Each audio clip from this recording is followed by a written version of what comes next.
હાલોલ કસ્બા તરફ જવાના માર્ગ પર આવેલા એક સ્ક્રેપના વાડામાં ભીષણ આગ લાગતા વિસ્તારમાં અફરાતફરી મચી.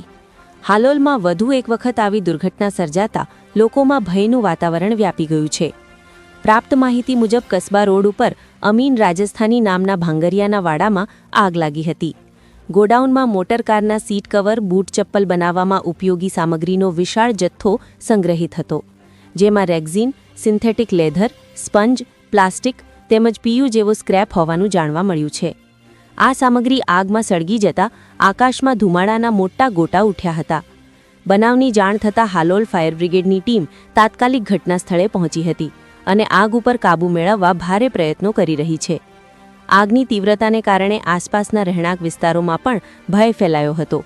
હાલોલ જીઆઈડીસી વિસ્તારમાં આવેલા અનેક એકમો દ્વારા જીપીસીબીના નિયમોની અવગણના કરીને ઉદ્યોગોમાંથી નીકળતો વેસ્ટ યોગ્ય રીતે નિકાલ ન કરી આવા સ્ક્રેપ અને ભંગારમાં ગોડાઉનોમાં ઠાલવવામાં આવે છે તેવો આક્ષેપ સ્થાનિકોમાં છે. પાલિકા દ્વારા માત્ર વ્યવસાય વેરાના આધારે અનેક સ્ક્રેપ ગોડાઉનો ઊભા થઈ ગયા હોવા છતાં વેસ્ટ મેનેજમેન્ટ સિસ્ટમ દ્વારા કોઈ અસરકારક તપાસ થતી ન હોવાનો આરોપ છે. પરિણામે હેઝર્ડ વેસ્ટનો પણ ખુલ્લેઆમ નિકાલ થતો હોવાનું કહેવામાં આવે છે. જીપીસીબીની એનઓસી વિના કાર્યરત અને માનવ જીવન માટે જોખમી એવા સ્ક્રેપ ગોડાઉનોમાં નિયમિત તપાસ ન થતી હોવા અંગે પણ ગંભીર પ્રશ્નો ઊભા થયા છે.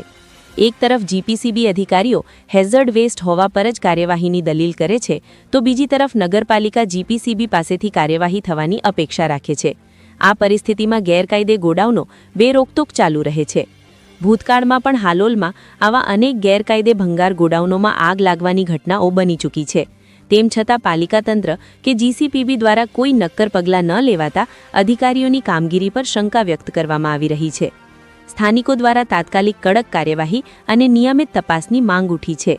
રિપોર્ટર મહેશ પટેલ, પંચમહાલ.